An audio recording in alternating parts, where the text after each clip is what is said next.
and welcome. I'm Alas Garjuk and you're watching Head to Head with UATV. Implementing new energy models, improving energy efficiency, and using alternative energy sources, these are just some of the key priorities for Ukraine's energy sector for the next 16 years. What's the government's role in strengthening security in this area? Over 300 experts from across Ukraine discussed this issue at a special forum on energy security. To talk more about this, we're joined in the studio today by Kostyantyn Gura, advisor to the head of Ukraine's state agency on energy efficiency and energy saving. Hello, and thank you for being with us today. Hello. It's a pleasure to have you here again at the studio. So let's start with an explanation to our audience. Why is the energy security issue so challenging and so important and crucial in Ukraine? I will start with a very simple point.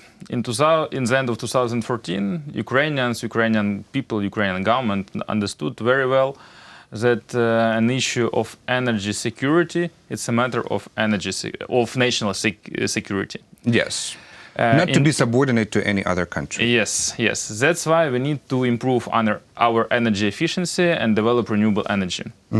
Because we import too much of natural gas, too much of coal, too much of different fossil fuels. Where do we import them from? From our north neighbor, Russia, of course. From Russia. Mainly. So we are when we speak about natural gas. We're still dependent on Russia's gas and gas supply mainly. Exactly. It's from the one side. From another point, our energy grid connected to Russian energy grid. And one of the main tasks is to join ENTSOE, it's European energy grid. And we will to make this very soon. But Europe also imports the energy from Russia. Will it be safer, this European energy grid for Ukraine? Because this is going to be the whole kind of European space, and all these transfers of gas supply will be made throughout other European states.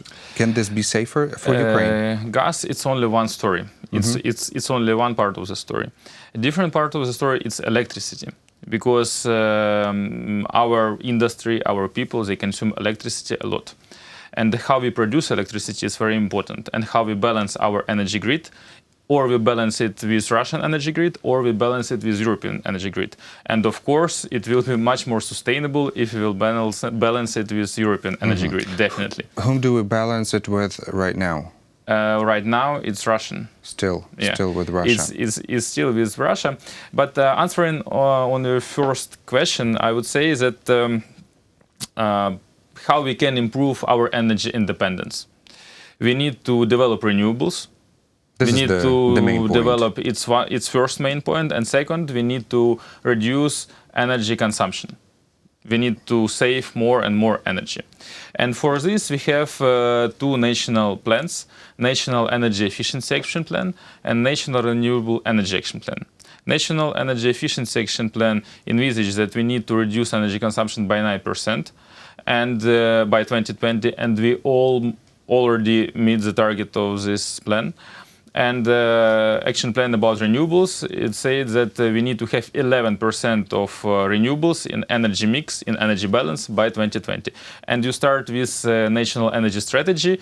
Yes, indeed, we have National Energy Strategy. Yes, until 2035. Until 2035, where mentions that we need to have 25% of renewables by 2035, which is, of course, challenging. Very challenging. And also, it is very easy to say to reduce consumption. Ukraine is a really big country. It's the largest country in Europe with 40 million people who are residing here. So how to possibly reduce the energy consumption? Because we are speaking about the heat, we're speaking about the electricity. It's really difficult. Yes, there are several directions or several parts of economy. It's industry, it's housing sector, residential sector, it's public sector, it's transport. Let's talk about two first ones. Yes, I think that the main one, it's the residential sector, because it's people, and they consume more than 30% of all energy in Ukraine. In order to help people improve their energy efficiency, we start several state support programs. And the main of this program is so-called warm loans. We started it in the end of 2014. How it works? Me, as a owner of the house or a representative of household association, I can go to one of 4 state banks to get their so-called warm loan.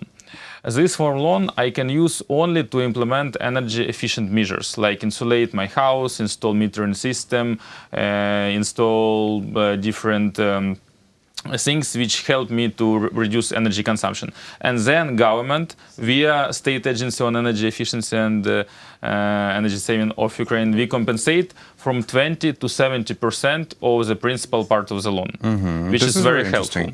And on the top of this, we work with municipalities, with municipal governments.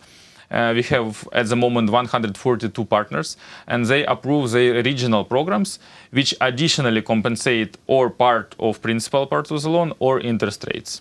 Wow. But can any resident apply for this kind of state assistance? Wow. Yes.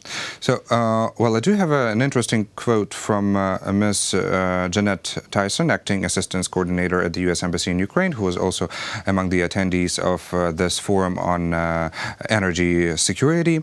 Enhancing Ukraine's energy security by increasing energy efficiency, as you said, diversifying energy sources, and decreasing the country's dependence on energy imports are critical priorities for the future of Ukraine. So if we speak about usage of this renewable technologies, what is the volume of such usage of these technologies in Ukraine, and what kind of scale is needed in order to reach this bar of full energy independence of Ukraine? Yes, we have some amount of renewable energy in our energy balance. Now it's 3.2 gigawatts of installed renewable energy capacities which work with feed-in tariff. Actually, generally, if we speak about electrical sector and heat sector and transport sector, we have up to 7% of renewables in energy balance. And I mentioned this renewable energy action plan, which envisaged 11% of renewables in energy balance by 2020. Now we have up to 7%. So, of course, we have to keep this trend of growing the amount of renewables in energy balance. But I think that we can meet the target of action plan to have 11% by 2020. For this, of course, we need to attract investments, a lot of investments. If we speak about energy strategy, national energy strategy, additionally, we need to attract there a lot of investments. It's up to 50, it's more than 50 billion euros of private investments. Okay, so we rely on investors. Yes. Do we rely on the public?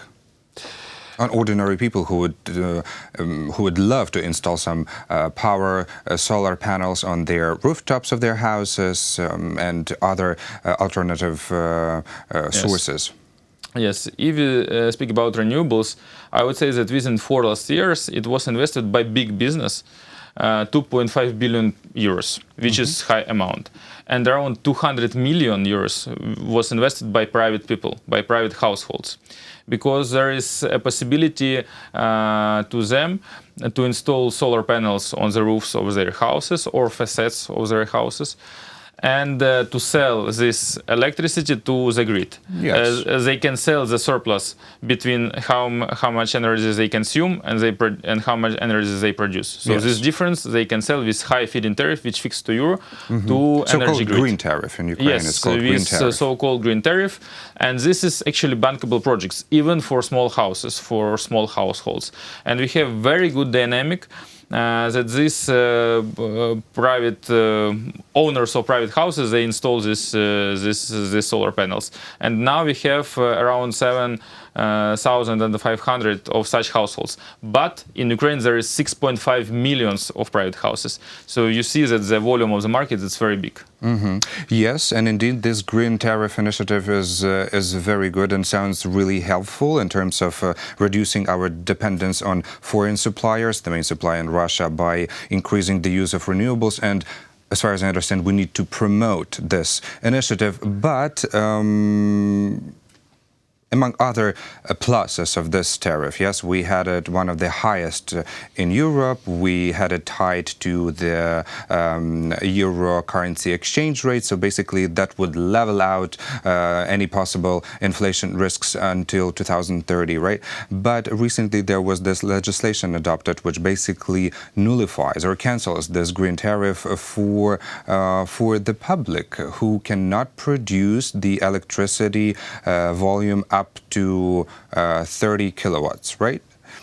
So how do we tackle this issue? Because as far as I understand, if the public cannot get money, there is no motivation, and the strategy on this energy security is not being implemented. I would say that there is a lot of discussions around this. Yes. But very controversial issue. The true that we will keep feed-in tariff even with this new law for residential sector. So we will keep feed-in tariff for people who want to install these small solar stations. We just transfer from fixed feed-in tariff to so-called auctions for big business.